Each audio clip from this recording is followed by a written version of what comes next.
Welcome to Deepti Chandra channel. ఈ రోజు మనము Bengaluru and Karnataka special khara bath preparation చూద్దాం. దీనికోసం ప్యాన్ తీసుకొని పోప్కి ఆయిల్ వేసేసి పోప్ దినుసులు వేసేసి chopped onions, capsicum, tomatoes, green chillies, green peas, అల్లం తురుగు, మీ దగ్గర ఏ వెజిటేబుల్స్ ఉంటే అవన్నీ వెజిటేబుల్స్ వేసి యాడ్ చేసేసి సాట్ చేసేసి ఇందులో బొంబాయి రవ్వని తీసుకొని ఫ్రై చేసి అందులో 1:3 రేషియోలో వాటర్ యాడ్ చేసేసి మూత పెట్టేద్దాం, సాల్ట్ వేసుకొని. అంతే. ఇందులో గీ వేస్తే చాలా టేస్టీగా ఉంటుంది. కొంచెం పసుపు కూడా వేస్తారు ఇందులో. స్పెషల్ ఇంగ్రీడియంట్ ఏంటంటే వాంగీబాత్ ఇందులోనే కాదు, ఫ్రై ఐటమ్స్లో కూడా చాలా బాగుంటుంది. దీనికి పర్ఫెక్ట్ కాంబినేషన్ వచ్చేసి నీరు చట్నీ. దానికోసం మనం పల్లీలు, పుట్నాలు, చింతపండు, ఉప్పు, గార్లిక్ మనం యాజ్ యూజువల్గా చట్నీ ప్రిపరేషన్ చేసుకొని పోపు వేసుకోవడమే.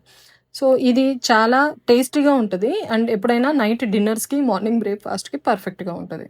Thank you.